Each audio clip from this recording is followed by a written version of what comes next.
BFAR, Mimaropa, minamadali na ang pag-aayos para sa pamamahagi ng fuel subsidy sa mga mangingisda sa rehiyon. Adjustment sa halaga na ibibigay, pinag-aaralan. Si Lizelle Pilapil ng Radyo Pilipinas, Palawan sa sentro ng balita.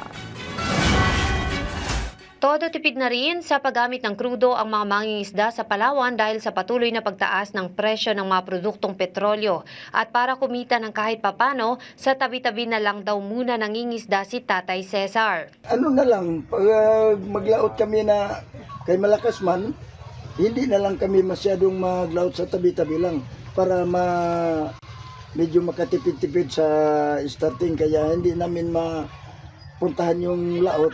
Si Tatay Chidomero naman, halos doble ang bawas sa kita dahil sa taas ng presyo ng krudo na binibili.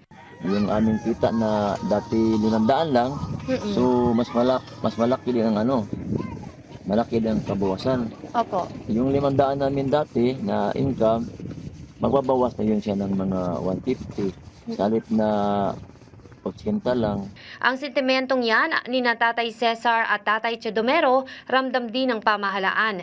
Kaya naman ang Bureau of Fisheries and Aquatic Resources o BFAR Mimaropa pinag-aaralan na i-adjust ang dating 3,000 pesos na fuel subsidy para sa mga mangingisda na apektado ng oil price hike dahil sa patuloy na kaguluhan sa gitnang silangan. May lalabas pa tayong panibagong guidelines para ma-adjust nga yung commensurate doon sa siguro yung dating nabibili ng 3,000, yung quantity ng fuel, iyon ang i-adjust namin yung monetary value niya.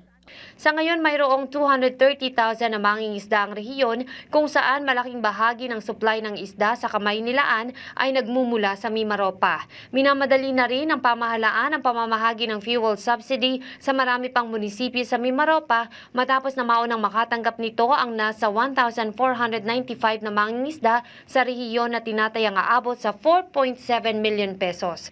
Pagtitiyak ng BFAR, patuloy nilang itataguyod ang kapakanan ng mga Pilipinong mangingisda alinsunod na rin sa utos ni Pangulong Ferdinand Marcos Jr. Mula sa Palawan, para sa Integrated State Media, Lizelle Pilapil ng Radyo Pilipinas, Radyo Publiko.